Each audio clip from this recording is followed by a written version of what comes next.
Le Seigneur, nous pouvons nous asseoir.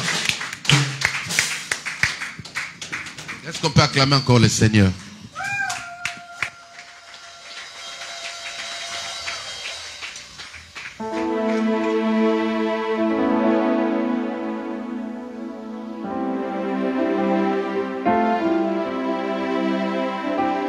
Amen.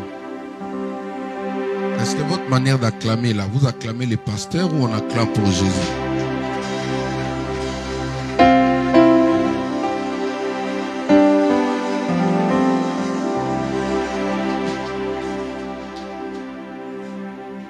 Il naquit au premier ciel,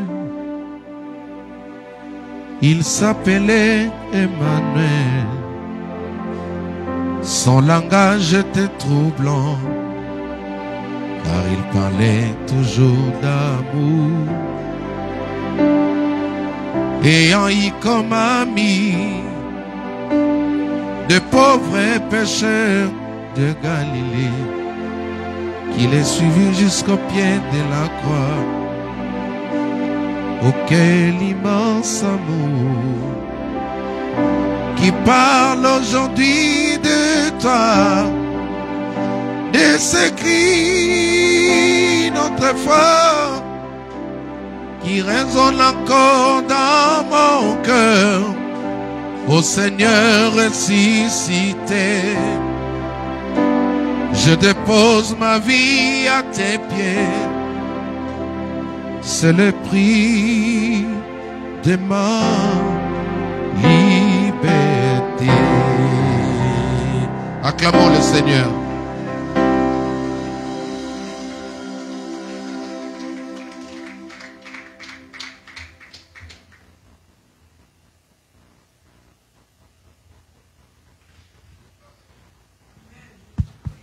Amen. Est-ce qu'on peut acclamer le roi des rois?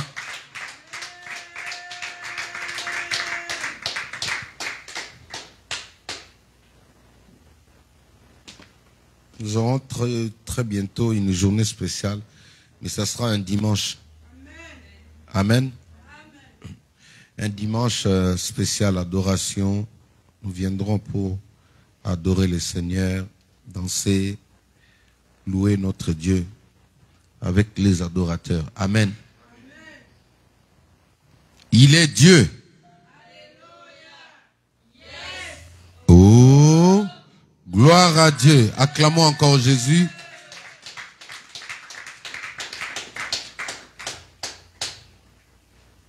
Bienvenue à toutes et à tous. Bienvenue à tous nos fidèles internautes. Bienvenue à ceux qui nous suivent de part et d'autre dans le monde entier. Est-ce qu'on peut acclamer pour nos bien-aimés qui nous suivent en ce moment? Est-ce qu'on peut acclamer, vraiment acclamer vos acclamations là? Amen. Vous savez, comme je vous ai toujours dit, le corps ne pourra jamais, ne te permettra jamais, en aucun jour, le corps va te laisser le temps de louer Dieu. Amen. Le premier ennemi, la première personne qui combat ta vie de prière, c'est ton propre corps. C'est pourquoi ceux qui ont compris, c'est là comme l'apôtre Paul, il dit qu'il tenait dur, il s'opposait, il était le premier opposant à son corps. Amen. Le corps, c'est le premier ennemi de ta foi. C'est pourquoi tant que nous sommes sur terre là, nous sommes encore en train de combattre. Ton premier ennemi, ce n'est pas le sorcier. Ton premier ennemi, ce n'est pas ton voisin. Ton premier ennemi, c'est ton corps. Alléluia. Si tu ne savais pas, je t'informe. Parce que la Bible dit que la chair a des désirs différents à l'esprit. Ce que la chair demande, ça a toujours été contraire aux demandes de l'esprit. Ceux qui obéissent à leur corps n'accomplissent jamais ce que l'esprit leur demande. C'est pourquoi Paul pouvait dire, marchez selon l'esprit et vous n'accomplirez pas les désirs de la chair. Amen. Il est temps que nous puissions donner la place à notre esprit il est temps de s'associer à l'Esprit. Parce que ne peut accomplir la volonté de Dieu n'est que la personne qui tient discipline ou la personne qui discipline son corps. Alléluia. La plupart des gens qui ont du mal à prier aujourd'hui pensent que ce sont les sorciers ou le voisin. Non. Je t'informe que ton premier problème, c'est ton corps. L'apôtre Paul pouvait un jour se lamenter auprès de Dieu. Il dit, qui pourra me délivrer de ce corps? Pourquoi? Parce que au fond de lui, l'Esprit lui a mené à travailler ou à servir, à craindre Dieu. Mais le corps était toujours contraire à ça. Regarde, quand tu veux prier, quand tu prends la décision de chercher la face de Dieu, ton corps commence à te proposer le sommeil. Quand tu prends la décision de chercher la face de Dieu, ton corps commence à te rappeler les choses. Quand tu veux chercher la face de Dieu, ton corps va te dire non. L'heure est déjà avancée, respire un peu. Tu pries beaucoup. Pense aussi à ta santé. Ça, c'est ton corps. Alléluia. Donc, le premier ennemi de l'enfant de Dieu que nous sommes, le premier ennemi des pasteurs, le premier ennemi des évangélistes et des chantres, ce n'est pas le diable. Ton premier ennemi, c'est ton corps. Alors, ceux qui peuvent avancer avec Dieu, ce sont ceux-là qui ont accepté de crucifier leur corps. Alléluia. Si tu ne crucifies pas ton corps, tu n'accompliras jamais les désirs ou la volonté de Dieu. Jamais.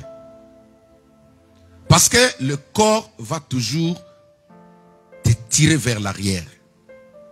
C'est pourquoi je vous ai dit l'autre fois, certaines personnes se prennent la peine de chercher de raison. Non, j'étais fatigué. Écoute, j'avais fait ça, j'ai fait ça. Moi, je vous comprends. Alléluia. Je vous comprends. Mais c'est peut-être pour ne pas vous choquer. Mais je sais que tu as un combat que tu n'arrives pas à vaincre. Est-ce que vous savez que venir là au culte le matin, c'est un combat? C'est pourquoi j'ai enseigné l'autre fois que le culte commence à la maison. Le culte ne commence pas ici. Le culte, c'est quand tu te lèves, tu dis non, je vais chercher la face de Dieu. Tu te lèves, tu prends le temps de te préparer, tu as déjà commencé le culte. Alléluia. Un exemple un peu, je vais descendre. Pour ceux qui travaillent, quand vous mettez votre tenue de travail, vous quittez chez vous, en sortant de chez vous, et qu'il vous arrive quelque chose en chemin, c'est à charge de qui? De l'employeur. Est-ce que vous pouvez acclamer le Seigneur? C'est très bien. Alléluia. C'est pareil avec Dieu.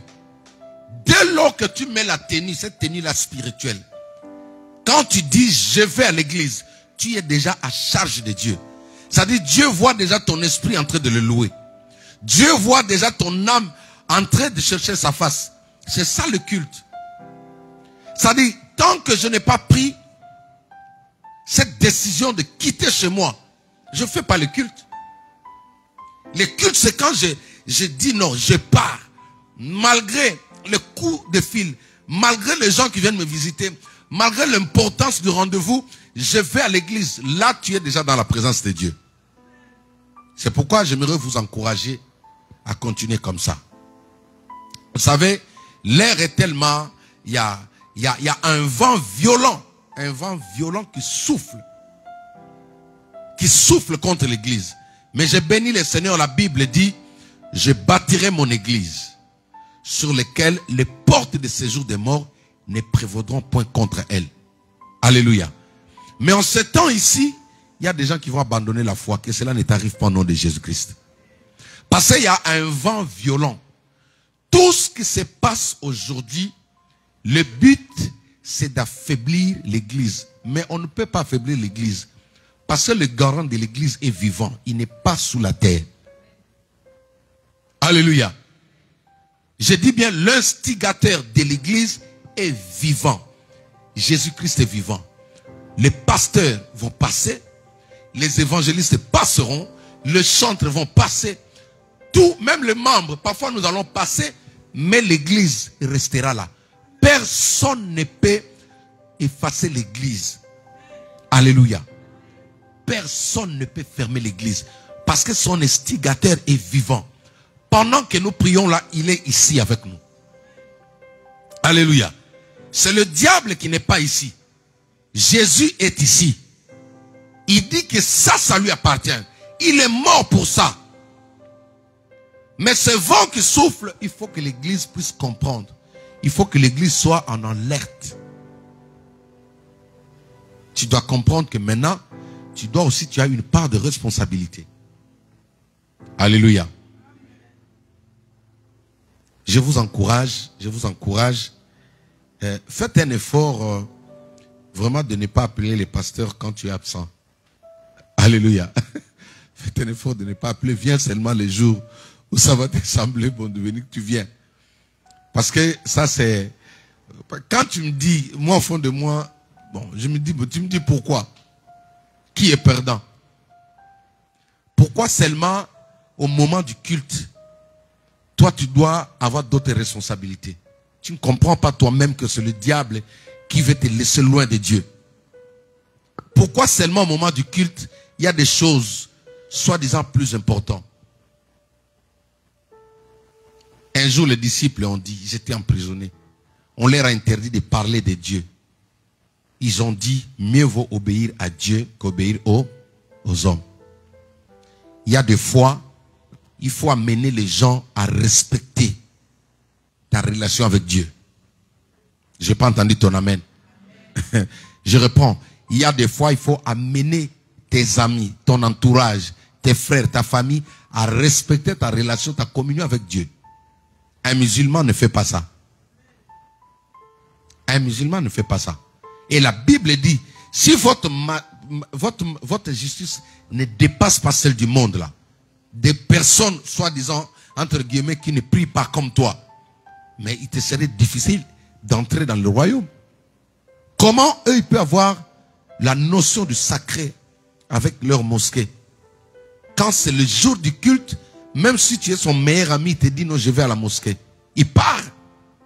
Vous reportez. Mais toi, tu as des justificatifs à donner à Dieu. Si Jésus veut te visiter aujourd'hui, là, tu vas lui dire non, Seigneur, j'avais un rendez-vous important. Mais c'est toi qui es perdant. L'église, c'est ta boîte aux lettres. L'église, c'est là où le message vient pour toi. L'église, c'est ton point de rencontre avec Dieu sur terre. Quelqu'un peut dire amen. S'absenter à l'église, c'est pas mauvais. Mais sache que si ton courrier est arrivé, tu ne l'auras pas. Un agent postal, quand il arrive dans l'immeuble et qu'il cherche sur les noms qui sont affichés devant la porte, tu ne vois pas ton nom, tu n'es pas présent, qu'est-ce qu'il fait? Il retourne avec le courrier. Alléluia. C'est comme ça que beaucoup de gens seraient déjà bénis. Mais parce à cause de cette manière de marcher avec Dieu. Dieu vient, tu n'es pas là. Il passe chez le voisin. Alléluia. À bon entendeur. Je vais continuer avec les enseignements. Comme j'avais dit, je vais essayer de réduire les enseignements de telle en sorte que... Changez-moi un peu les images qui sont là. Mettez-moi autre chose, s'il vous plaît.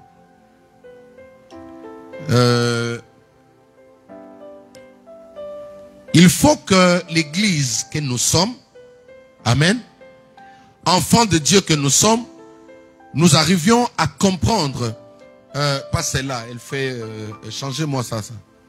Amen. Mettez ou soit le 3 là. Suivez-moi ici, très bien. Il faut qu'on arrive à mieux comprendre l'église c'est quoi. La vie chrétienne c'est quoi. Ouais, ou vous laissez le live. Amen. Est-ce que quelqu'un est avec moi? Regardez-moi ici, ne regardez pas là-bas, regardez-moi. Parce que je constate que la manière de communiquer ou de présenter Christ dans notre génération ici, ça va empêcher beaucoup de gens à vivre la main de Dieu. Nous les pasteurs, nous cachons certaines vérités. Nous sommes en train de diluer la parole de Dieu dans nos relations, à cause de nos relations. À cause de ce que nous attendons auprès du peuple de Dieu. Nous sommes en train de diluer la parole de Dieu. La parole de Dieu n'est pas vraie, elle n'est pas sincère. Or, nous, nos pères, ceux qui nous ont parlé de Christ, nous ont dit la vérité telle qu'elle était. Alléluia. Aujourd'hui, vous allez constater que dans cette génération, les gens n'ont pas la notion de la crainte de Dieu. Le problème, c'est quoi? Ce n'est pas eux, ce n'est pas le membre, mais l'homme est le résultat de ce qu'il entend. Alléluia. L'église est le résultat des enseignements qu'ils reçoivent. Parce que quelqu'un qui ne t'explique pas correctement, c'est quoi la vie chrétienne? C'est quoi la marche avec Dieu?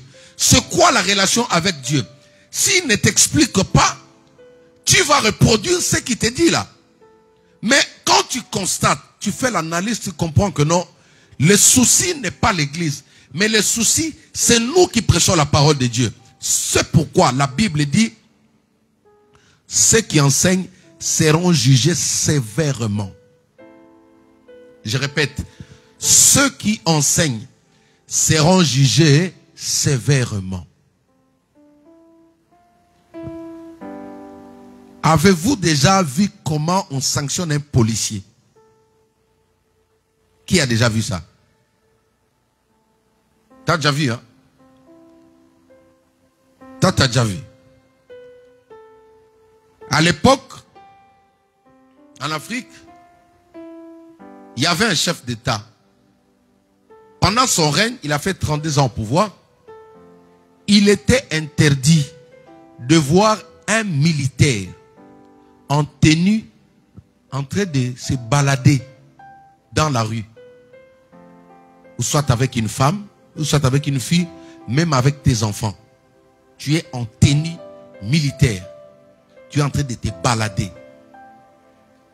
Il y avait, on les appelait la police militaire, des PEM. J'ai vu de mes propres yeux un gendarme en train de courir, en train de fuir, parce qu'il y avait la police militaire qui les poursuivait. C'est-à-dire, pour eux, ils savent qu'un homme qui connaît la loi, sa place n'est pas là. Alléluia. Sa place, c'est à la caserne. Ou sa place, c'est au front, là où il y a la guerre. On ne peut pas le voir parmi les civils. On ne peut pas te voir en tenue militaire avec une fille en train de marcher comme ça. Alléluia. On ne peut pas voir un militaire en tenue en train de faire la cour à une fille. Ils étaient, je les ai vus, on les retirait la tenue comme ça. Il était frappé sur place. Vous savez pourquoi? Parce que lui, il a été formé, il connaît la loi. Il connaît le sacré, sa place n'est pas là-bas. Il est censé être un exemplaire pour le peuple. C'est comme ça avec ceux qui enseignent la parole de Dieu. La Bible dit, le jugement des pasteurs là, ça sera catastrophique. Alléluia. Tous ceux qui enseignent, c'est-à-dire même si tu enseignes au travers le chant, pas seulement ceux qui prêchent, même si tu avais pris une chanson, tu as chanté là, le jugement sera sévère. Vous savez pourquoi? Parce que ce que l'église est, la santé de l'église, des membres de l'église aujourd'hui, provient de ce que nous leur donnons. Tu as compris, mon fils? C'est comme si tu prenais ton fils, tu le déposes dans une crèche, n'est-ce pas? Et que tu arrives le soir, l'enfant commence à présenter des symptômes un peu bizarres. Tu vas aller chercher, quand tu vas rentrer à la crèche, là, tu vas leur dire bisous, bisous, c'est qui nourrissait mon enfant? Tu vas faire ça. Hein? Alléluia. Mais on est en train de parler. Regardez-moi ici. Si tu es fatigué, tu te tiens debout. J'aime pas quand je parle, vous mettez vos yeux comme si si tu es fatigué, tu te lèves. Amen. Ça c'est plus important. C'est ça qui transforme ta vie. Tu seras content, tu vas embrasser la femme. Hein?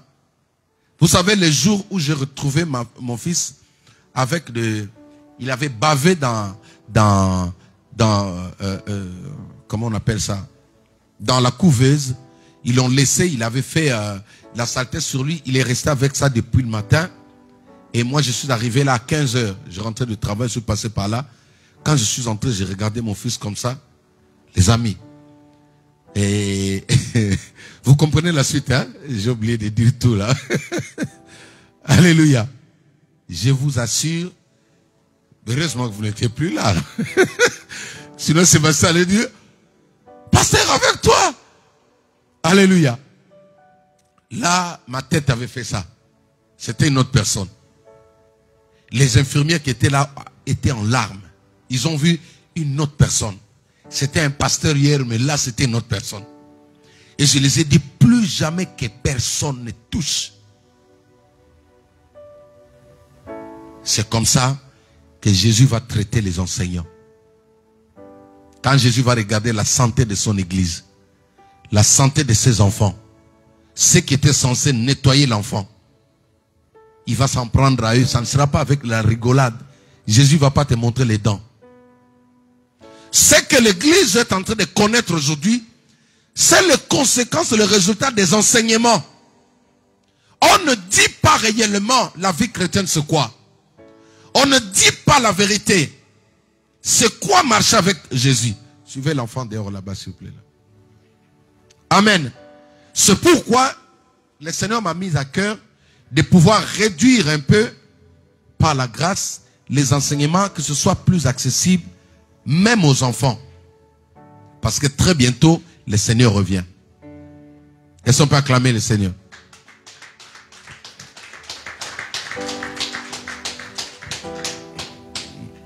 Ma fille est venue me voir, je ne sais pas si c'était à 4 h du matin, en train de pleurer. Là. Elle entre dans ma chambre.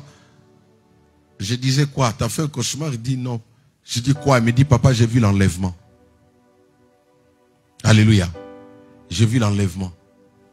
J'ai dit assieds-toi. Elle était là à côté. Elle a commencé à m'expliquer qu'est-ce que tu as vu. Elle me dit papa, j'ai vu certaines personnes sont parties et les autres sont restées.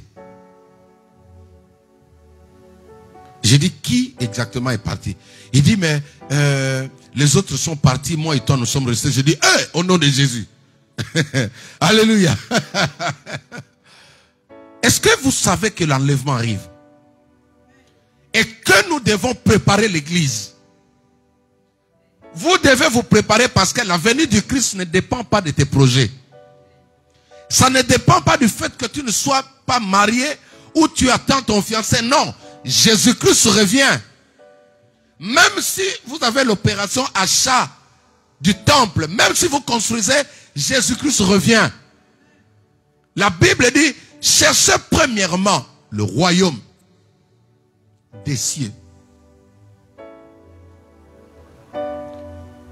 Et le Saint-Esprit est venu me donner l'interprétation. Il m'a dit, Jacques, toi tu partiras. Parce que je me suis vu déjà maintes fois en train de partir.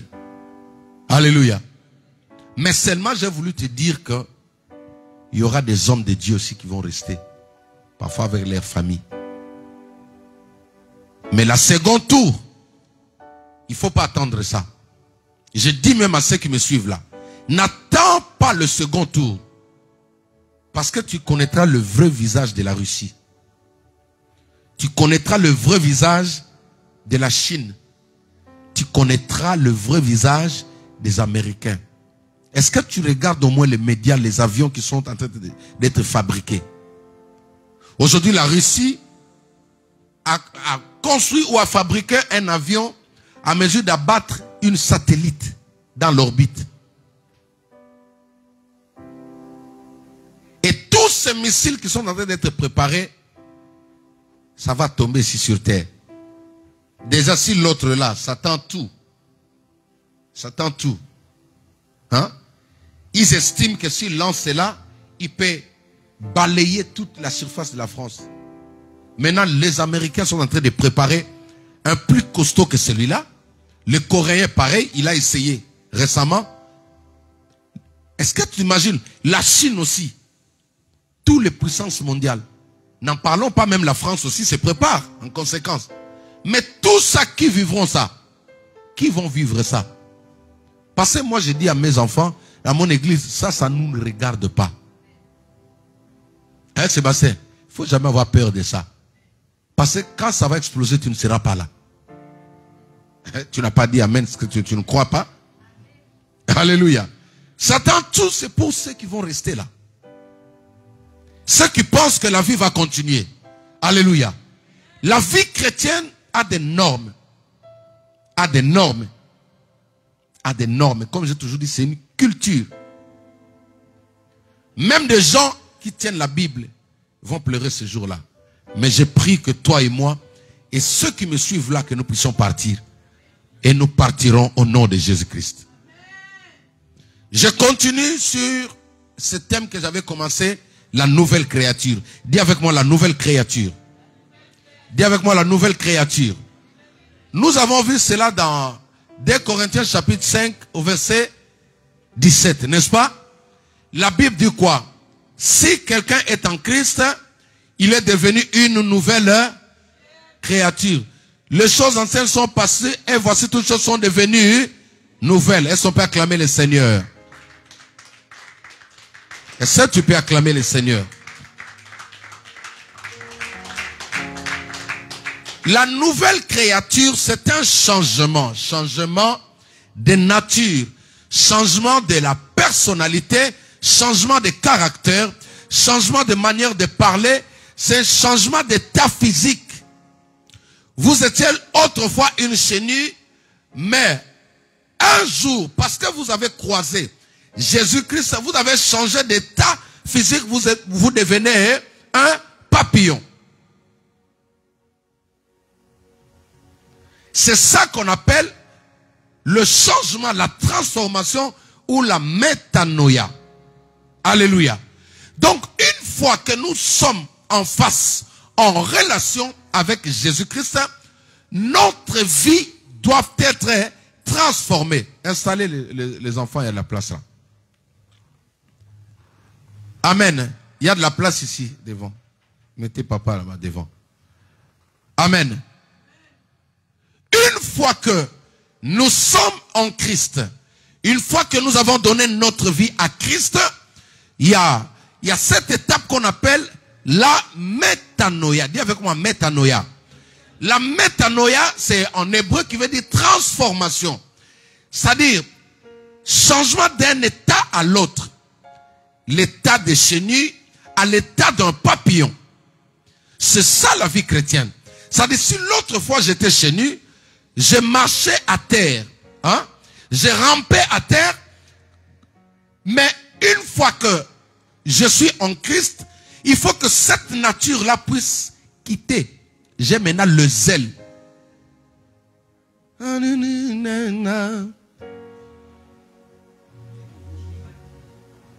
Pas lui, hein.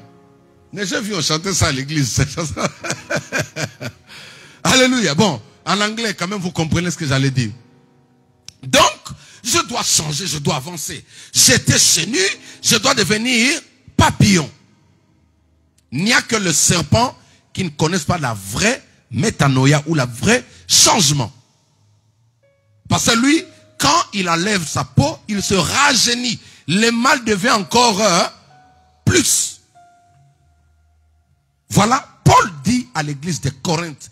Pourquoi? L'église de Corinthe, c'était, j'allais parler avec l'une de mes filles ici, c'était l'une des églises qui détenait la parfaite connaissance des choses de Dieu. Déjà, le père spirituel de l'église de Corinthe, c'était l'apôtre Paul. L'apôtre Paul, c'était les savants des choses de Dieu à l'époque. C'était celui qui était plus intelligent que tous les disciples, que tous les apôtres.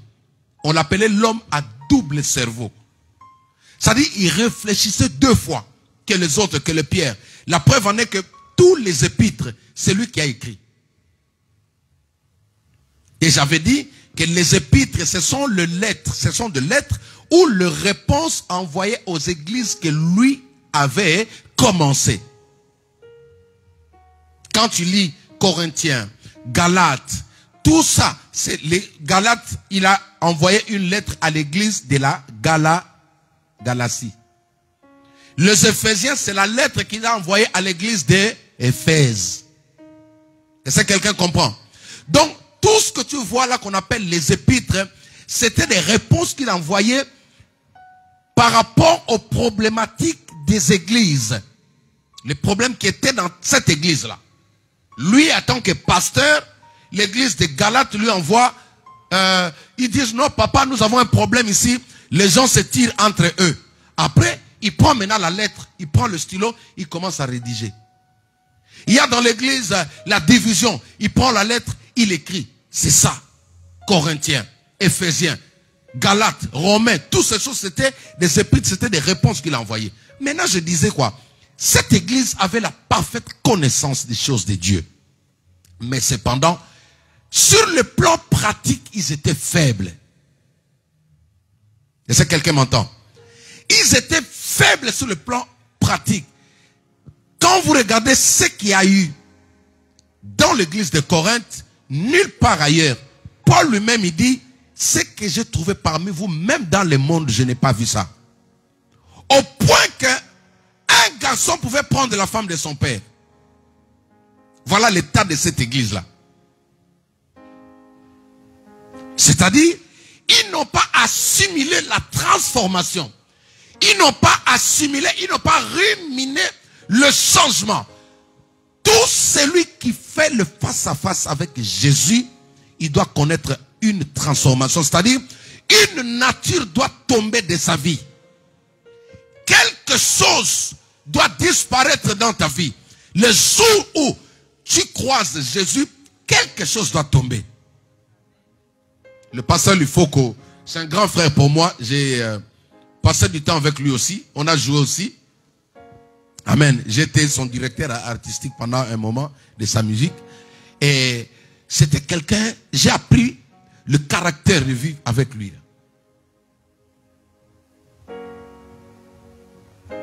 Et lui, il a chanté, il dit, je n'ai jamais vu un homme qui passe près de la croix et rester le même. Quelque chose doit se passer dans son cœur. Qui connaît cette chanson? Amen. Vous ne connaissez pas? Je n'ai jamais vu un homme qui passe près de la croix et rester le même. Quelque chose doit se passer dans son cœur. Quand je croise Jésus, j'étais méchant. La méchanceté doit tomber. C'est à ce moment que le monde dira non. Lui, il a fait le face-à-face avec qui? Avec Jésus. Ce que le Seigneur demande de nous tous, c'est la transformation. On reconnaît un enfant de Dieu pas en portant la Bible. Un pasteur, ce n'est pas celui qui récite les versets du matin au soir. Un pasteur n'est pas celui qui sait crier, dire aux autres, répentez-vous. Non. Un pasteur, c'est un modèle. Un pasteur, c'est quelqu'un qui a fait tomber des choses. Quelqu'un qu'on voit la nature du monde tomber. Et il a maintenant la nature de Dieu. Parce que le changement, devenir une nouvelle créature, c'est prendre, adopter une nouvelle identité. Quand la France, ou pour que la France vous donne la nationalité, il a besoin de relever dans votre vie des valeurs françaises. C'est-à-dire, votre manière de parler, parfois vous allez passer des examens, ils vont évaluer votre français. D'accord? Comme je vais le faire tout à l'heure avec Gaël. Je vais évaluer un peu. Amen. Donc, ils vont écouter votre manière d'articuler, vous parler. Est-ce que vous comprenez? Votre manière de s'exprimer. Et ensuite, ils vont dire non. On reconnaît nos valeurs dans la personne, alors on peut lui donner la nationalité. Croiser Jésus, les enfants, ici. Quand tu as croisé Jésus, quelque chose de toi doit rester à terre. C'est comme ça qu'on reconnaît que c'est un enfant de Dieu. C'est-à-dire, si je ne comprenais pas, mais quand je croise Jésus, cette malcompréhension doit tomber. Je quitte de l'état de chenille, je deviens un papillon. C'est ça qu'on appelle ou être une nouvelle créature. Maintenant, pose-toi une question. Est-ce que il y a des choses qui sont tombées avec toi? Ou tu fais encore ce voyage avec le même bagage que tu avais l'autre fois? Marcher avec Jésus consiste à abandonner les choses du monde. Amen. Je dois laisser tomber tout ce qui n'est pas en conformité avec Dieu. Daniel chapitre 1er verset 8. Je fais la lecture. Daniel résolut de ne pas s'essuyer par le mets du roi et par le vin dont le roi buvait. Il pria le chef des eunuques de ne pas l'obliger à s'essuyer. Vous pouvez remonter à partir du verset 5e, nous allons lire, faisons la lecture ensemble, ça va nous aider. Je parle de la métanoïa ou de la nouvelle créature, la transformation. Verset 5. Le roi assigna pour chaque jour, non, allons-y au verset 1er. Rapidement, c'est court, nous allons lire. La 3e année du règne de Joachim, roi de Juda. C'est-à-dire le roi au pouvoir à cette époque s'appelait Joachim. Nebuchadnezzar, roi de Babylone, marcha contre Jérusalem et la siégea. Dieu avait permis que Jérusalem soit assiégée par un autre pays étranger. Et le roi fut Nebuchadnezzar. En Afrique, on l'appelait Nabucodonosor. Je ne sais pas pourquoi. Que Dieu nous pardonne. Voilà. Ok. Roi de Babylone. Babylone était la grande puissance mondiale à cette époque. Et la Babylone, c'est quoi de nos jours? C'est l'Irak. Tout ce contre Irak, la Syrie, tout ça. C'était la grande puissance comme les États-Unis d'Amérique aujourd'hui.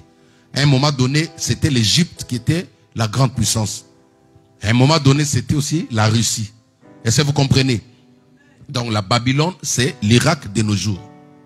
Alors, est-ce qu'on peut continuer? Le Seigneur livra entre ses mains Joachim, roi de Juda, et une partie des ustensiles de la maison de Dieu. C'est-à-dire, quand ils vont assiéger ou dominer sur Jérusalem, il va récupérer même les choses sacrées qui étaient dans le temple. C'est ça qu'on appelle les ustensiles. Micro, tout ce qui était dans la maison, tout ce qui pouvait faire l'ornement du temple. Est-ce que quelqu'un m'entend? Est-ce que vous comprenez? Nebuchadnezzar emporta les ustensiles au pays de Shinéar, dans la maison de son Dieu, en minuscule. Il amena les ustensiles du grand Dieu d'Israël dans la maison de son Dieu en minuscule, donc son petit Dieu, c'est-à-dire une idole. Ça vous comprenez? Quand vous voyez Dieu en minuscule, ce n'est pas le Dieu créateur, c'est des petits dieux. Il les mit dans la maison du trésor de son Dieu. Donc ils ont ravagé, ils ont assiégé comme la France, ils ont pris tout ce qui était à Notre-Dame de Paris là-bas. Toutes les choses de valeur. Ils les ont ramenés chez eux, ils les ont mis dans la maison de leur Dieu. Leur Dieu, c'était des idoles. Je continue. Le roi donna l'ordre à Ashpenaz, chef des eunuques, d'amener quelques-uns des enfants d'Israël des races royales ou des familles nobles. Les eunuques, c'est qui? Les eunuques, ce sont des personnes qui étaient à charge du roi. Ceux qui prenaient le soin. Amen. C'est-à-dire aujourd'hui, c'est le type des hommes de Dieu. Des personnes mises à part au service du roi. N'est-ce pas? Ok. Il dit de choisir des garçons des familles royales ou des familles nobles. Pourquoi? Ces garçons doivent être sans défaut. Corporels, premièrement, beaux de figure, doués de sagesse, d'intelligence et d'instruction, capables de servir dans le palais du roi et à qui l'on enseignerait les lettres et la langue chaldéenne. Restez un peu là. Est-ce que vous comprenez que même pour servir auprès du roi, hein, ils ont besoin de compétences. Dis avec moi compétences. C'est pourquoi les enfants, si vous voulez être utile à Dieu, vous devez étudier. Wenis, tu comprends ça? On ne va pas servir Dieu parce que... non. Moi, j'ai un diplôme en maths physique. J'ai eu 64% en maths physique. Oui. Je suis une tête là. Déjà, Dieu m'a donné une... Hein, c'est un peu à ma taille là. Donc, ma tête là, elle réfléchit. J'ai 64%. Et j'étais le premier à sortir dans la salle des examens d'État. Quand je suis sorti, les collègues disaient, hey, Jean-Jacques. Amen. Parce que quand c'est arrivé comme ça, j'ai fini les équations. Aujourd'hui, j'ai fait un rêve, j'étais en train de faire encore la mathématique. Aïe. Alléluia. Non, je vais refaire une mise à jour. Comme ça, je vais vous suivre ici. Alléluia. L'intelligence, Dieu a besoin des enfants intelligents. C'est pas, on va chanter parce qu'on a échoué à l'école. Non. On ne sert pas Dieu parce qu'on a échoué. Non. Moi, ici, j'ai besoin de vos compétences. J'ai besoin de vos diplômes. Amen. Je tiens à ça. Tout ici, je veux des cadres à l'église. Les enfants, amen. Oh, je vous avais déjà dit. Ce que nous on fait là, je ne veux plus vous voir là-bas. Celui qui vient faire le travail que je fais, j'envoie le feu sur lui au nom de Jésus-Christ. Amen. Dites amen, non? Amen. Nous, on se poumonne, c'est pour vous pousser loin. On veut que vous arrivez là où nous ne sommes pas arrivés. Je veux des cadres à l'église. Les enfants, amen. Yael, est-ce que tu m'entends? Déposez vos portables, regardez-moi. Je veux des cadres ici. Jana, est-ce que vous avez compris? Atoms, c'est un docteur. L'autre là, sa femme, comment elle s'appelle? Nadège aussi. C'est Denamouana, pareil. Ce sont des filles qui ont fait des grandes études. Elles chantent pour Dieu. Tu entends quand elles parlent, tu sens des valeurs. Moi, je veux ça. Tu passes sur BFM TV, on te pose la question, on va recevoir la chantre, la conductrice d'adoration. Et quand tu parles, eux-mêmes, ils se posent des questions, mais... Oh, c'est que j'ai aimé avec l'autre là qui disait que celui qu'on attend à l'aéroport là-bas, hein, celui qu'on attend à l'aéroport, tu vois, non? Hein? T'as quoi? Voilà. Mais il faut parler, tu as peur quoi? Tanguy, quand il parle, bon, c'est vrai qu'il a, hein, il a été un peu borné comme ça. On va prier pour qu'il se ressaisisse. Mais au moins, moi, je l'ai regardé dans une autre facette. Je vois de l'intelligence. Je vois de l'intelligence. Je vois une sagesse, la manière, malgré qu'il a été déformé. Mais j'aimerais que nos enfants puissent nous défendre comme ça. Tu t'assois sur le plateau, tu parles, tu fais la fierté de ton père. Tu fais la fierté de ta race. Malgré lui, dans la tête, il est comme moi. Mais on va prier pour lui. Est-ce qu'on peut acclamer le Seigneur? On veut ça. On veut ça. Regardez là. C'est un roi païen. Mais qui oblige qu'on amène les enfants intelligents, doués de sagesse, d'instruction, capables de servir au palais du roi. Tu veux servir avec moi, marcher avec moi, tu dois me dépasser. Je ne veux pas des enfants qui sont derrière moi là. Non. Vous devez tous être là. Faire ma fierté. Faire l'université. Quand tu te mets là, moi mon français il est un peu comme ça, mais toi quand tu parles, on dit waouh. On me respecte au travers de toi. Est-ce que tu peux acclamer le Seigneur? Oui. Je continue rapidement. Et à qui l'on enseignerait la langue chaldéenne, c'est-à-dire, ils vont les intégrer, apprendre la langue, l'intégration. Ils vont apprendre la langue de la Babylone. Le roi leur assigna pour chaque jour une portion des mets de sa table et du vin dont ils buvaient voulant les élever pendant 3 années au bout desquelles ils seraient au service du roi. C'est-à-dire, ils vont vivre dans les palais royaux. Or, dans les palais royaux, là-bas, ils sont autorisés à faire tout ce que le roi faisait. Le roi était un païen. Eux, ils étaient les Israélites, les enfants de Dieu. Est-ce que vous comprenez? Ça dit, eux, ils nous représentent. C'est comme si toi, on te prend, on te sollicite, on dit, tu dois servir à Élysée. Mais maintenant, tu vas d'abord passer 3 ans à Élysée pour intégrer, apprendre la vie de là-bas, apprendre la langue, comment se tenir, tu vas apprendre le protocole avant que Macron puisse te placer vraiment à ses côtés. On te voit même à la télé. Alors, maintenant, continuez. Continuez. Il y avait parmi eux, d'entre les enfants de Juda, Daniel, Anania, Mikaël et Azaria. Continuez.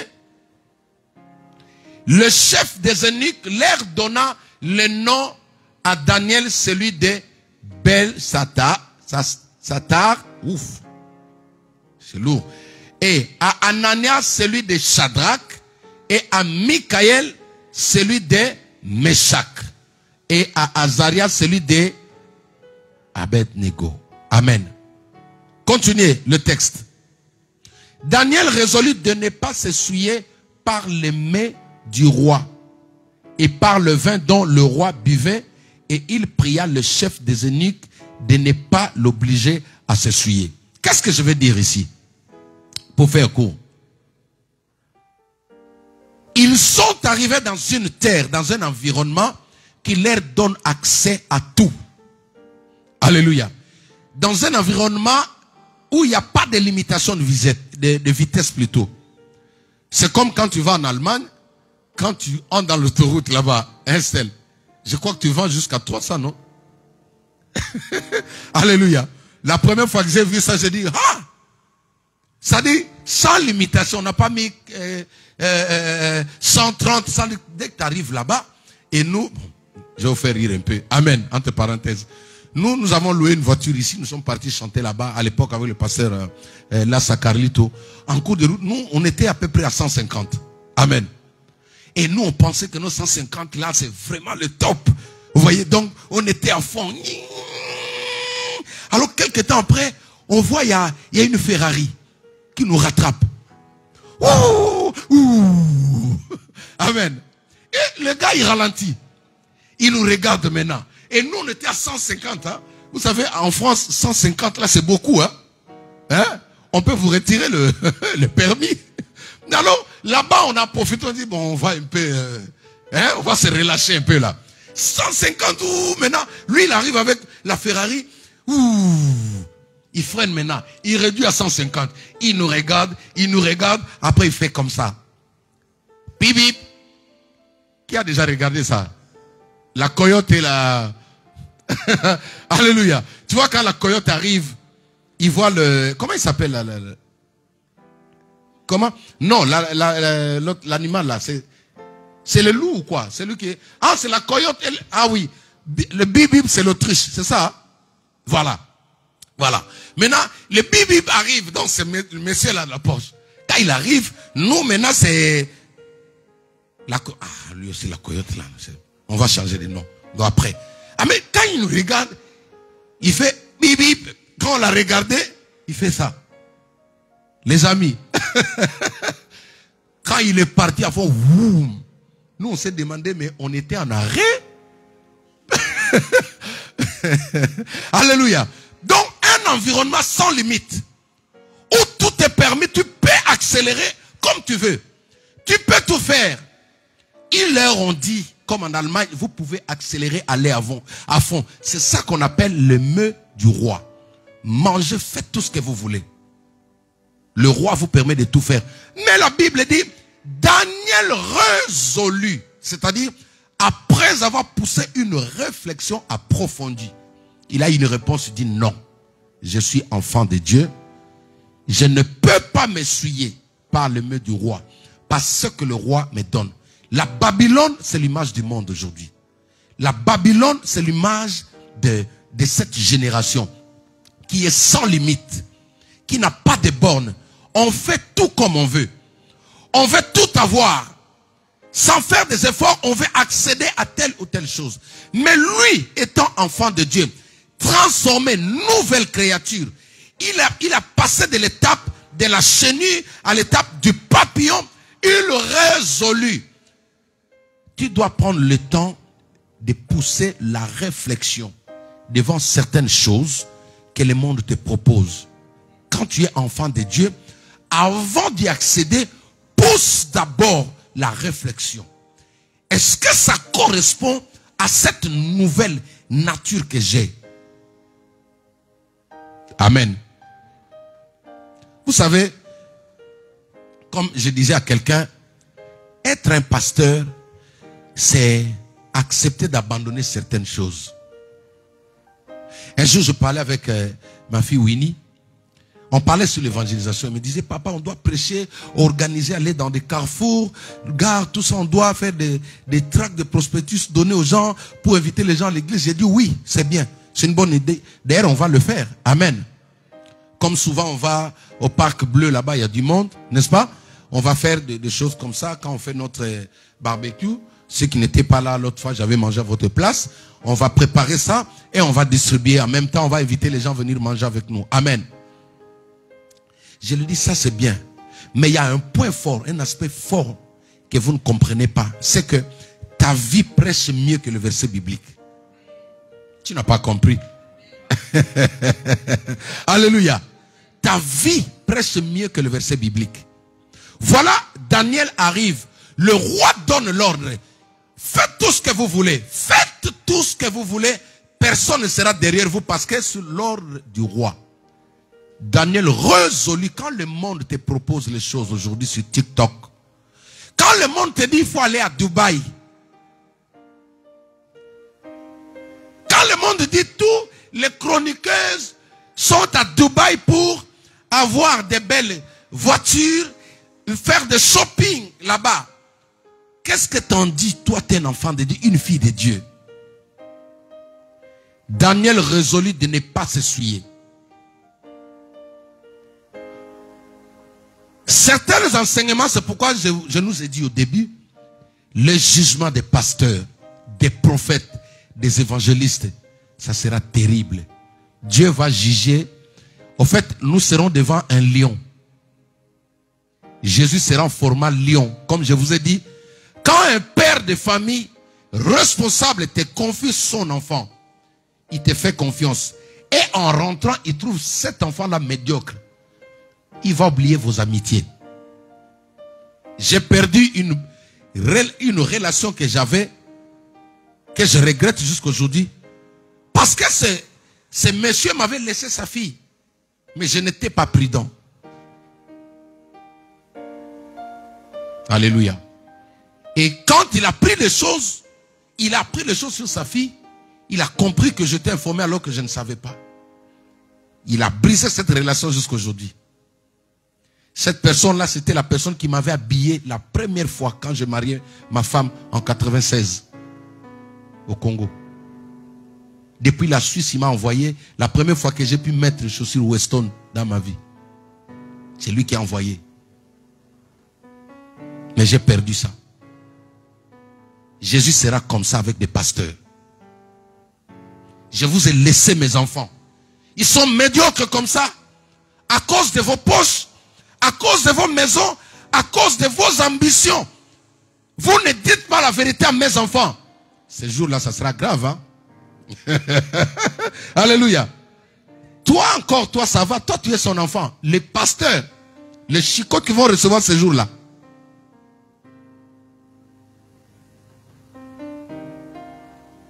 Il résolut parce qu'il savait qu'il était un enfant de Dieu.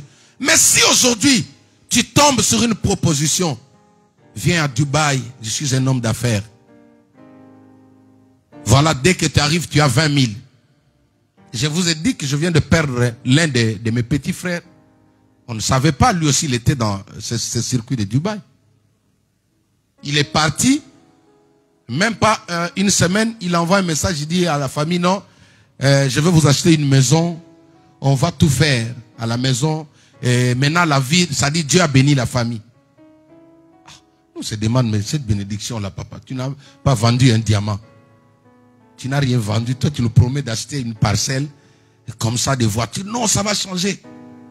Aujourd'hui, il est sous la terre. Dubaï. Un enfant de Dieu. Regardez. La Bible dit, Daniel résolu. Vous êtes sur TikTok, TikTok, toutes ces choses-là. Ils vont vous solliciter. Et quand ça va venir, une vitesse illimitée, qu'est-ce que tu vas faire? Ton père ne te donne pas 1000 euros. On va te donner 1000 euros. Tu vas réagir comment? Toi qui aimais des portables, ton père, avec son salaire, il t'a donné ce que tu as, mais quelqu'un d'autre te propose. Tu vas réagir comment? Voilà aujourd'hui, parce que Dieu dit, rien de ce qui se fait dans les coulisses ne va rester comme ça. Tout sera dévoilé.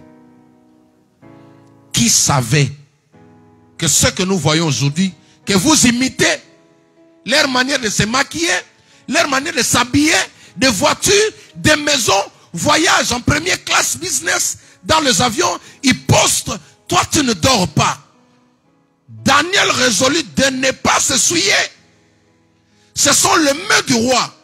Et comme je disais, partout où il y a des tours, les tours doivent être soutenus par des divinités.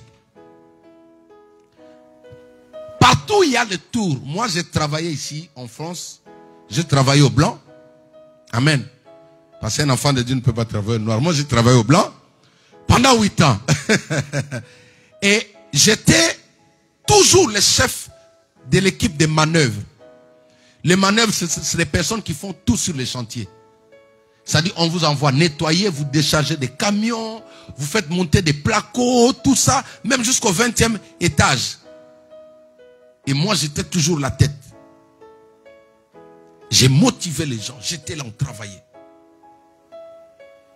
Un jour, l'agent de sécurité, c'était un frère du Congo-Brazza. Quand il a su que nous étions ses frères et que nous n'avons pas de papier à l'époque, il nous a appelé un matin, il nous dit, bon, écoutez, déjà, je vais vous sécuriser au cas où il y a contrôle, je vous tiendrai informé, tenez mon numéro, et puis voilà.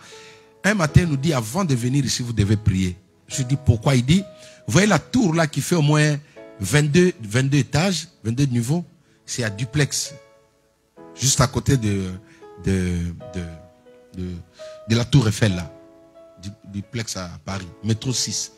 Et il nous dit, de mes propres yeux, j'ai vu 2 personnes tomber du 17e là-bas. Ah, paf! Après, il me dit, pasteur, toi tu connais, non? Je dis oui. Ils ont besoin des esprits pour soutenir ces tours-là.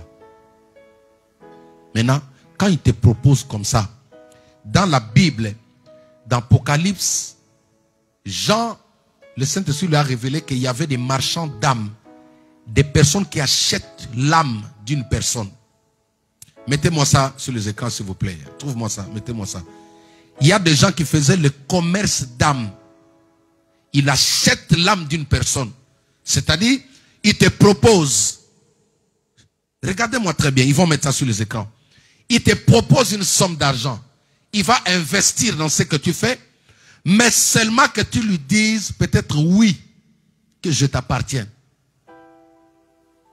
Je t'appartiens. Tiens, est-ce que c'est 20 000 euros si je te donne? Est-ce que tu vas accepter de me servir? Tu dis, mais oui. Mais lui, il parle comme ça, où ce langage-là est codé. Hein? Il te demande, au fait, il demande l'accès de ton âme. Tu es en train de vendre ton âme. Tous ceux qui sont morts derrière ces histoires de Dubaï là, vous pensez qu'ils sont encore sous la terre là-bas? Ils sont déjà là-bas. Hein? Peut-être un serpent dans une chambre en train de vomir l'argent que tu avais pris. Oui. Ma mère, à l'époque, paix à son âme, j'étais chauffeur taxi. J'allais chaque soir prendre les mamans qui vendent le pain de Lomé. Vous avez mis ça? Je vais revenir sur ça, laissez ça là-bas. Et il y avait une maman, copine à ma maman, qui commençait à porter de l'envie vers moi. Parce qu'à l'époque, j'étais un peu beau, hein, comme je vous disais là. Il m'appelait les blancs, tout ça. Francis. J'étais chauffeur taxi, mais j'étais un peu... Hein, voilà. Mais la maman, une maman, elle avait de l'attirance vers moi. Moi, je ne savais pas.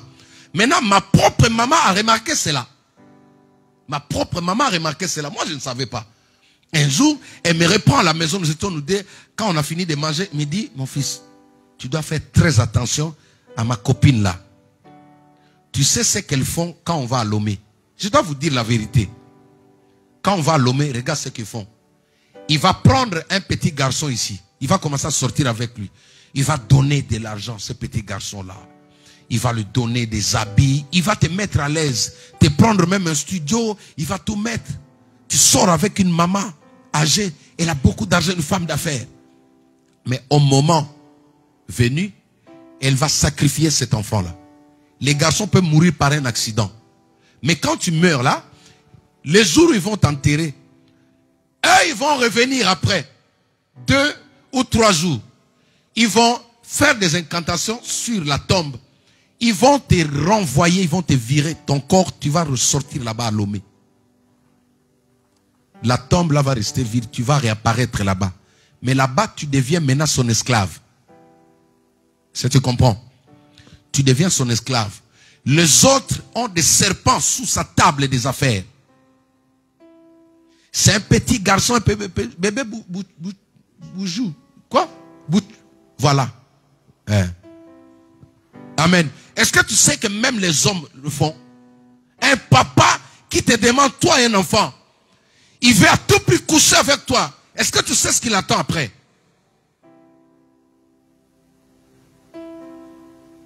Daniel résolut de ne pas s'essuyer. Quand ma mère m'a dit ça, les amis, j'ai commencé à trembler. Oui, Emmanuel, elles ont beaucoup d'argent. Et cette maman me faisait la cour. Chérie, pardon, ça j'ai déjà confessé, non?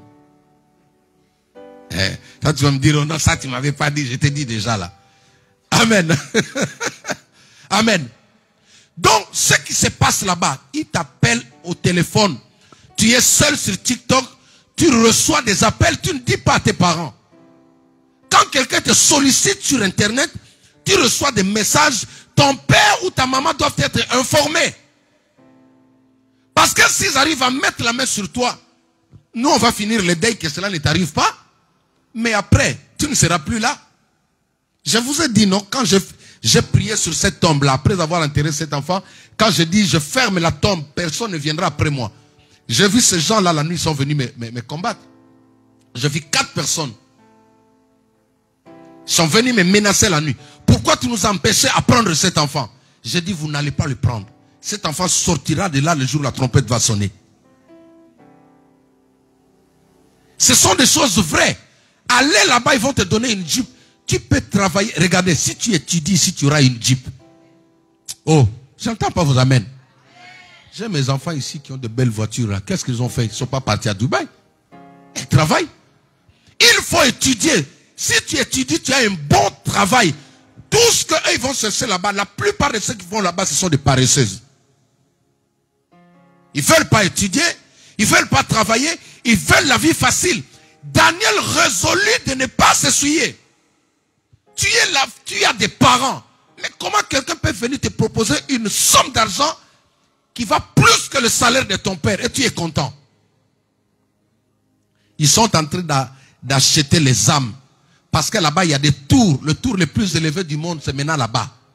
Et j'avais dit à quelqu'un, quand vous chassez les démons, vous dites quoi? Allez où dans les lieux? Les lieux quoi? Et là-bas, ils ont construit dans les lieux quoi? Ah. Voilà. Ils ont construit dans les lieux arides. Donc maintenant, vous comprenez qui est là-bas, qui règne là-bas. Mais toi, tu es parti construire dans les lieux arides. Hein? Sur le territoire de qui? Voilà. C'est pourquoi toi, tu dois marcher comme Daniel. Parce que tu es une nouvelle créature. Les habits, quand l'autre s'habille bien, ça ne peut pas te troubler. Amen. Quand tu vois ta copine bien habillée, bénis Dieu parce que ton tour viendra. Quand tu vois ton frère, je ne sais pas quoi, bien positionné, bénis Dieu parce que ton tour viendra. Amen. où je travaille, quand je suis arrivé, j'ai trouvé mon frère, le papa Francis qui est là. Amen. Quand je suis arrivé, je les ai trouvés, c'est des anciens là-bas. Mais lui, il m'a dit, écoute, si tu travailles là, ils vont te prendre. Parce qu'au début, je ne voulais pas me donner. J'ai trouvé ça. Je dis, mais non, c'est dur, voilà. J'avais un peu l'esprit de pasteur. Vous voyez, parce que la plupart des hommes de Dieu veulent amener ça même au travail. C'est pas bien.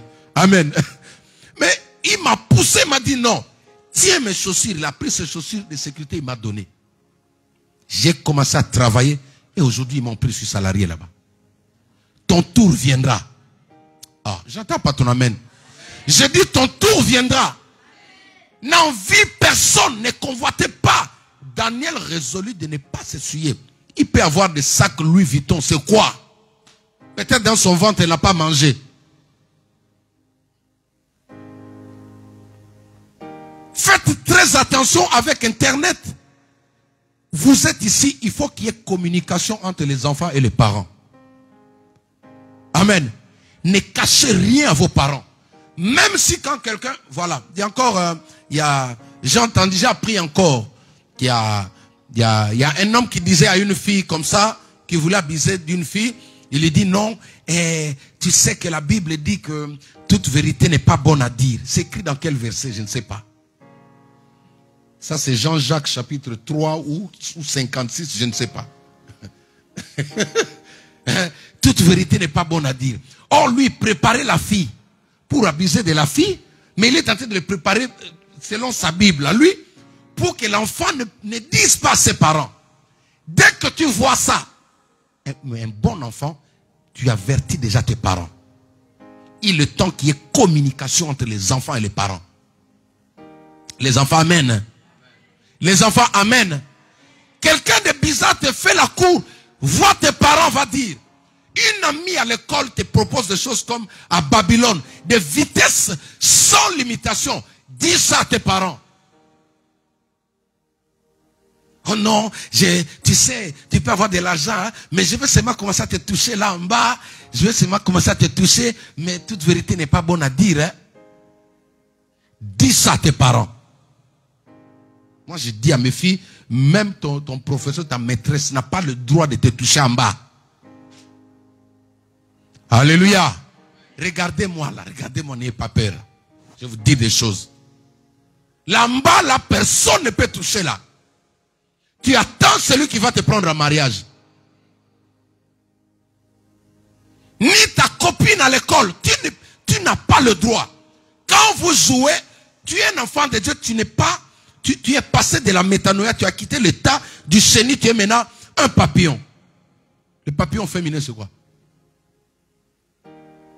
Hein? Papillon, c'est loin. C'est quoi?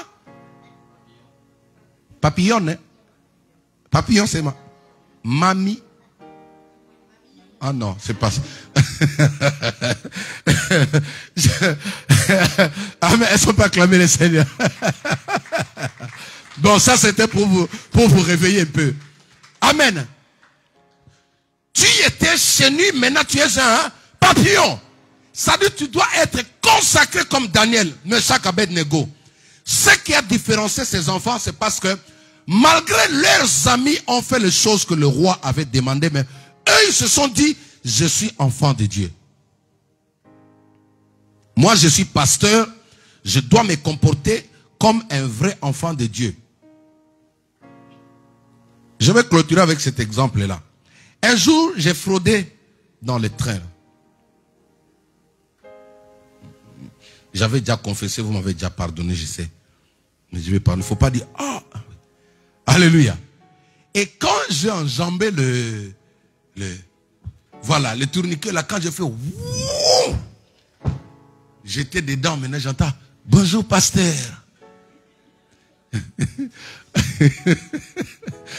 Amen. Est-ce que vous vous rendez compte? Hein? Mettez-vous à ma place. Donc, en fait, j'avais fait comme les autres, Francis. J'ai regardé, je dis, non, il n'y a personne ici. Non, personne ne va me voir. Isaac ne va pas venir. Emmanuel, non. Il n'y a aucun membre de l'église. J'ai dit, bon, je vais faire comme Gaël. Boum. Dès que je passe, bonjour pasteur. Et j'ai voulu prendre la nature du pasteur. Vous faites, shalom ma sœur.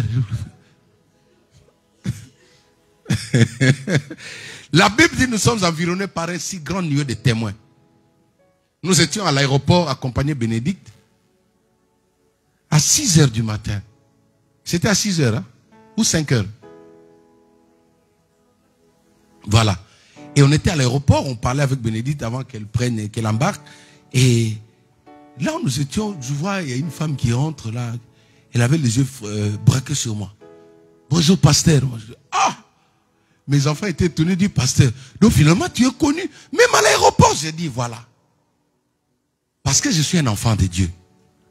Imaginez-vous maintenant que j'avais fait quelque chose de bizarre à l'aéroport. La vie chrétienne, c'est une vie où tu dois te discipliner.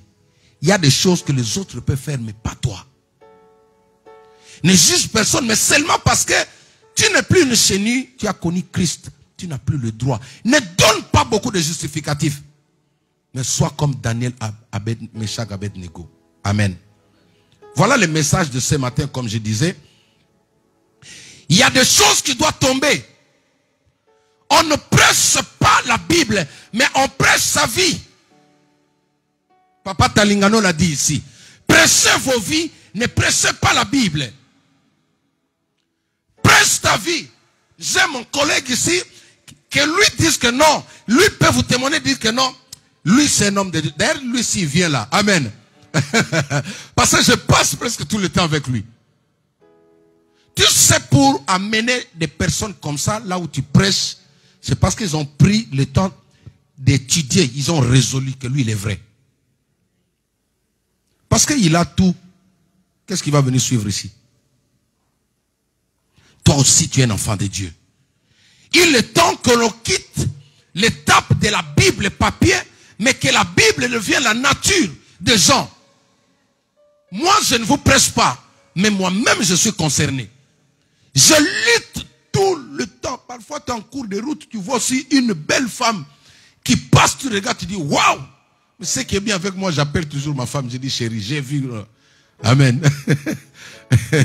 On rigole et puis ça passe. Parce que quand tu gardes là, ça va fermenter un jour, tu vas aller là-bas. C'est comme ça que je détruis ces choses. Et toi aussi, il faut quand ton mari te dit comme ça, ne te fâche pas. Alléluia. Amen. Comprends qu'il t'aime, c'est pourquoi il t'a dit en avance. Moi, je détruis ces choses comme ça. Quand quelqu'un me fait la cour comme ça, une minute après, ma femme est déjà au courant. Une minute après, elle est déjà au courant. Alors, j'ai voulu vous donner un peu les rudiments, les enseignements un peu plus simples pour que vous compreniez que le temps où nous sommes arrivés, Jésus-Christ revient. Il faut que nous, on vous explique comment marcher avec Dieu. Amen. La vie avec Jésus, c'est une vie de transformation. Dis avec moi, transformation. J'étais une chenille et je deviens un papillon. On ne peut pas me voir encore marcher sur la terre comme ça, mais salir comme les autres. Mais un papillon doit voler. Amen. Tu dois aller dans les airs. Tu dois voler vers le Seigneur. C'est-à-dire quelque chose doit tomber en toi. Alors je suis arrivé à la fin de mon message. Je vais appeler la servante de Dieu, Gaëlle. C'est elle qui va nous conduire dans la prière. Cette prière consiste à quoi? À abandonner les zèles du monde. Abandonner la nature. D'abandonner tout ce qui m'éloignait de Dieu. Est-ce que quelqu'un m'entend? Quelque chose doit tomber. Si l'enfant à la maison tu n'écoutais pas, il faut que cette dureté d'esprit tombe. Si tu étais envieux ou envieuse, tu dois abandonner ça. Si tu ne supportais pas voir quelqu'un d'autre s'habiller plus que toi, ça te faisait mal, tu dois abandonner ça. Ne te compare à personne. Regardez, moi, je vais tout doucement. Je dis toujours avec mes enfants ici, je ne cherche pas la foule. Je sais que la foule viendra. Alléluia. Jésus a pris le temps de former d'abord les 12. Vous, vous êtes encore les 12. Dieu enverra la foule. Je ne peux pas courir. Le prophète qui m'avait proposé la magie pour devenir grand, il est sous la terre. Mais moi, je peux manger le McDo. Je peux prendre du coca. Sous la terre, là-bas, il n'y a pas de McDo. Lui, il est parti jeune. Moi, je dis non. Il s'est moqué de moi. Amen. Regardez-moi. Il me disait, mais toi, tu as fait des prières depuis longtemps, mais toi, on te connaît. Tu es toujours comme ça, d'ailleurs, tu n'es pas bien habillé. Effectivement, je n'étais pas bien habillé. Alléluia. J'étais avec mon ami, l'homme de Dieu, le frère Mwamba qui était ici. Nous étions nous deux, quand la personne nous parlait, papa, il était invité dans notre église comme étant prophète, on l'a reçu, il a donné des prophéties. Or, c'était un féticheur. On se croisait dans l'une des provinces. Là-bas, il avait presque rien. Il nous propose d'avoir la magie. Après, il nous dit, même quand je venais chez vous là, j'avais ça. On dit, papa, on est resté. Mon ami allait le frapper. Il allait le boxer sur place. Et surtout, la colère était que quand on a annoncé l'entrée de l'homme de Dieu, nous, on a entonné un chant. Vous voyez comment les pasteurs aiment entrer là. Maintenant, l'homme de Dieu entre. Et on avait fait ça pour lui. Après, il nous dit qu'il était un magicien. Quand je lui ai dit, toi, tu n'iras pas loin. Il est sous la terre.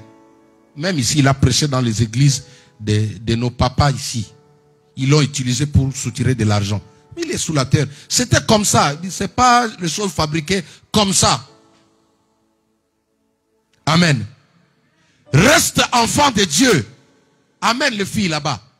TikTok va amener beaucoup de gens en enfer. YouTube va amener beaucoup de gens en enfer. Vivez la vie selon les revenus de vos parents. Si ton père ne peut pas t'acheter une Jeep, il ne faut pas aller chercher à voir ça. Attends le moment. Amen. Alors tu dois te repentir aujourd'hui.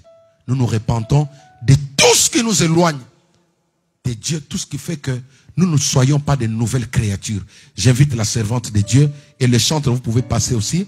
Nous allons chanter Je me livre totalement. Elle va nous conduire dans cette prière et nous allons procéder pour la clôture de notre culte. Amen.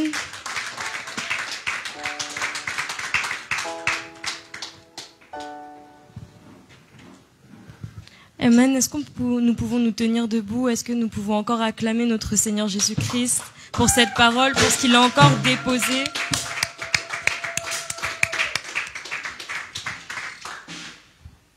Ce matin, il y a une question que j'aimerais que tu te poses. En fait, j'aimerais que tu fermes tes yeux et que tu te poses une question. Je ne vais pas te demander d'y répondre, mais que tu poses cette question vraiment à ton cœur. Que tu dises à ton cœur, depuis que je suis en Christ, est-ce que je suis toujours à l'état de chenille ou est-ce que je suis devenu un papillon? Et j'aimerais vraiment que tu analyses ton cœur, que tu regardes, est-ce que tu te considères toujours dans les choses du monde?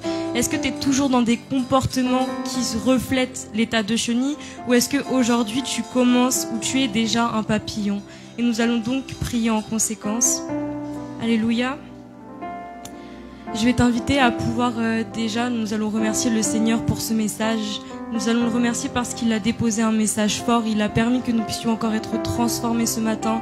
Il nous donne encore les clés pour devenir ce papillon que nous devons être. Prions, nom puissant de Jésus-Christ. Père éternel, merci. Merci Seigneur pour ce message que tu as donné à travers ton servant Seigneur. Merci à travers cet homme Seigneur, tu as encore pu déposer quelque chose. Merci Seigneur pour ces clés que tu rajoutes. Merci parce que tu es constamment patient Seigneur. Tu nous donnes quotidiennement les clés qu'il nous faut pour être transformés.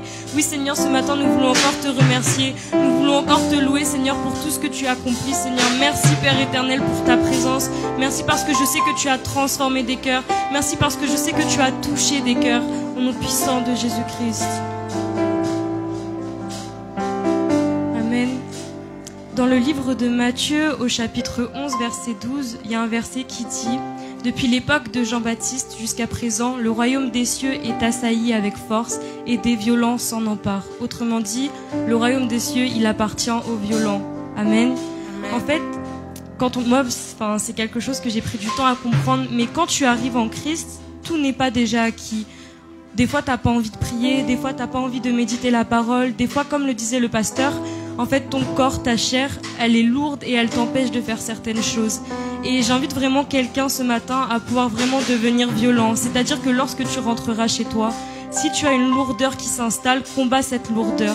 Quand tu n'as pas envie de prier, plie quand même tes genoux. Il faut vraiment être violent avec notre corps afin que nous puissions hériter du royaume des cieux. Amen.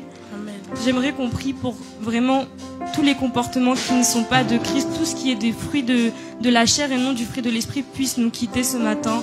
Là où, quand tu as analysé ton cœur avec cette question, ce matin, je t'invite à vraiment à prier contre cela pour que ces comportements puissent totalement tomber, qu'ils puissent totalement te quitter, non pas juste pour 1 minute, non pas pour 10 minutes, mais qu'ils puissent vraiment te quitter définitivement. Prions au nom puissant de Jésus-Christ. Père éternel, Seigneur, je prie, Seigneur, que tout comportement qui ne loue pas ton nom, que tout comportement, Seigneur, qui ne devrait pas être en moi, Seigneur, nous les chassons au nom puissant de Jésus-Christ. Je t'invite encore à chasser avec puissance, à parler encore avec feu. Envoie le feu sur tout ce comportement. Appelle le feu de Dieu dans ta vie. Appelle son feu qui puisse te laver, qui puisse te purifier. Que tous les comportements qui ne sont pas du Christ puissent te quitter. Oui, ce matin, nous voulons les comportements, Seigneur, qui sont de ton esprit. Oui, ce matin, nous voulons que tout ce qui n'est pas de toi, Seigneur, puisse quitter notre corps. Oui, là où il y avait la jalousie, je chasse cela au nom puissant de Jésus-Christ. Là où il y avait l'envie, je chasse cela au nom puissant de Jésus-Christ. Là où je parlais mal, je chasse cela au nom puissant de Jésus-Christ. Là où j'agissais avec des mauvais comportements, je chasse cela au nom puissant de Jésus-Christ. Là où je n'étais pas patient avec mes frères, avec mes sœurs. Là où je n'étais pas patient avec mes enfants. Là où je n'étais pas patient avec mes parents. Nous chassons cela au nom puissant de Jésus-Christ. Oui, tout comportement doit te quitter ce matin. Oui, tout ce qui n'est pas de Christ doit te quitter ce matin. Là où ton cœur te dit tu dois retirer ça maintenant, chasse cela au nom puissant de Jésus-Christ. Oui, j'enlève l'envie. Oui, j'enlève la jalousie. Oui, j'enlève l'impulsivité. Oui, j'enlève le manque d'intelligence. Oui, j'enlève le fait de parler pour rien dire. Oui, j'enlève le fait de ne pas être patient. Oui, j'enlève le fait de ne pas être avec la sagesse de Dieu. Nous retirons tout comportement qui n'est pas de Dieu. Tout comportement qui nous empêche d'avancer. Tout comportement qui nous empêche d'aller dans la présence de Dieu.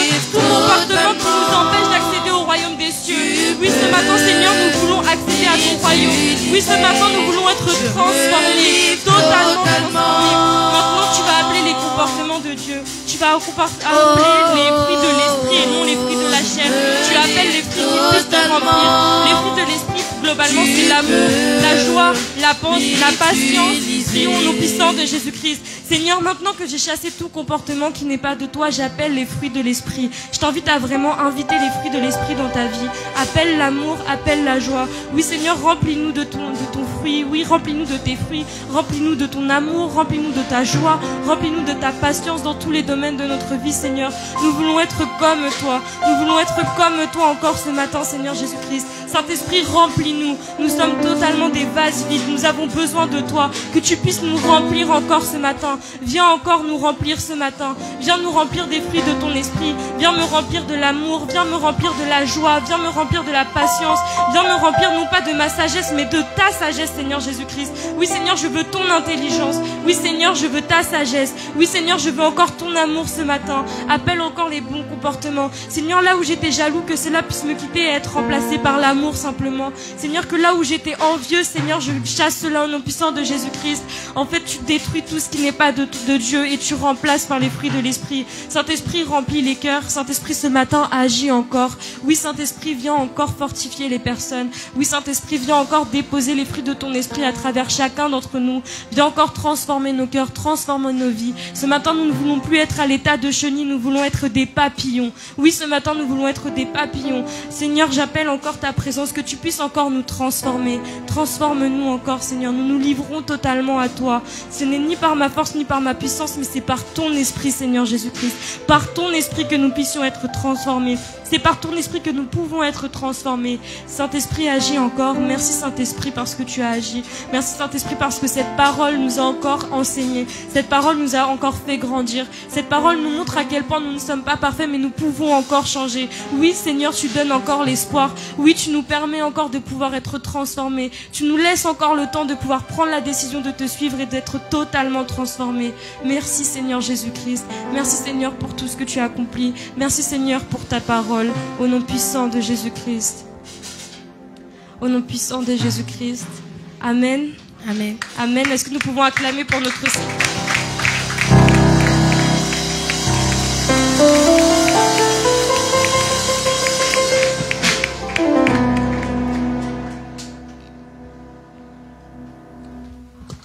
Amen. Est-ce que nous pouvons encore une fois acclamer pour notre Seigneur Jésus-Christ?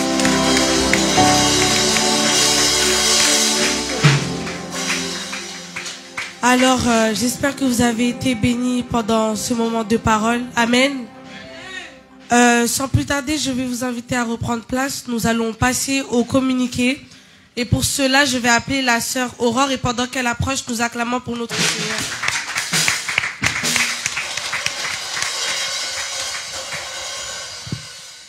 Bonjour à nos internautes. Alors, nous sommes la main puissante de l'Éternel. Pour nos horaires, le mardi et jeudi, nous nous retrouvons pour nos cultes d'intersection et d'adoration de 18h30 à 19h30. Et le dimanche, pour nos cultes dominicales de 10h à midi. Chaque dernier vendredi du mois, de 22h à 5h du matin, nous avons notre veillée de prière. Vous pouvez nous rejoindre aux 4 rue Vasco de Gama, Sucy-en-Brie, référence pour l'emploi en prenant le bus 393 ou le RER A terminus Sucy-Bonneuil. Pour les rendez-vous, vous pouvez contacter le pasteur. Non, pour les rendez-vous avec le pasteur, vous pouvez contacter la sœur Winnie pour convenir une date et un créneau. Vous pouvez nous retrouver donc sur les réseaux sociaux Instagram LMPE officiel, notre Facebook Eve Jacques Nkoto, notre YouTube Eve Jacques Nkoto, Ministry LMPE. Pour ceux qui veulent participer à l'œuvre de l'Éternel, vous pouvez envoyer vos offrandes et dîmes et actions de grâce via PayPal qui est lmpeofficiel@gmail.com ou en présentiel grâce au panier. Passez un bon dimanche et que mon Dieu vous bénisse.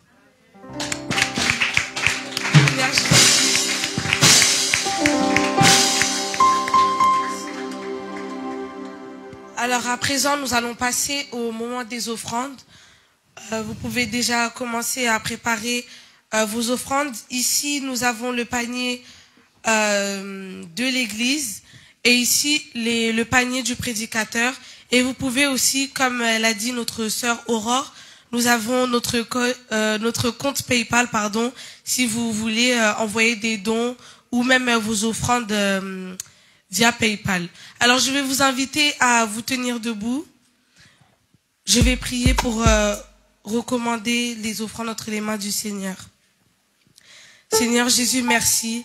Merci Saint-Esprit, tout d'abord parce que tu as été là pendant le commencement de ce culte, Seigneur. Tu nous as parlé, Saint-Esprit, à travers ton serviteur. Tu nous as parlé à travers la louange et l'adoration. Seigneur Jésus, je viens maintenant te remettre ces offrandes entre tes saintes mains. Que tu puisses encore bénir les mains, Seigneur, qui viendront mettre, Saint-Esprit, ces offrandes dans ces paniers. Et je viens sanctifier aussi ces paniers, Saint-Esprit, au nom puissant de Jésus-Christ. Que tout ce qui n'est pas de toi, Saint-Esprit, soit maintenant détruit au nom puissant de Jésus-Christ. Bénis chacun de nous, Seigneur. Bénis les personnes qui ne pourront pas aussi donner. Fais en sorte, Seigneur, qu'ils puissent donner la prochaine fois. Au nom puissant de Jésus-Christ, j'ai ainsi prié. Amen. Amen. Vous pouvez commencer à avancer. Et pendant ce temps-là, les chantres vont nous conduire dans ce moment de louange.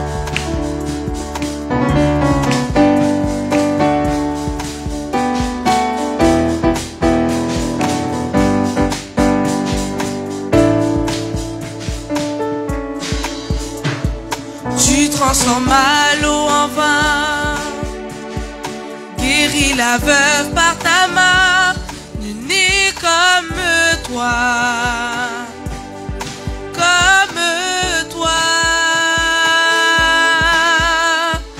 Dans nos ténèbres tu brilles, tu nous redonnes la vie, nul n'est comme toi.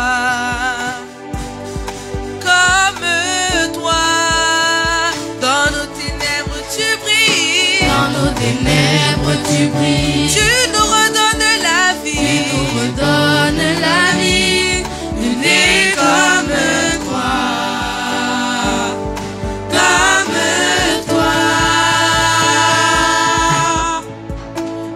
Admirable, inébranlable, ton nom surpasse toute puissance. Dieu de miracle, incomparable, oh Dieu, admirable, Dieu admirable, inébranlable, ton nom surpasse toute puissance.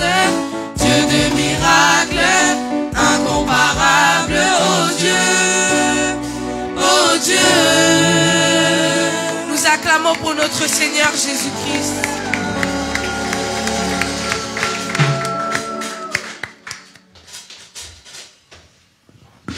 Amen. Amen. Nous sommes arrivés au terme de notre culte. Amen. Nous allons prier pour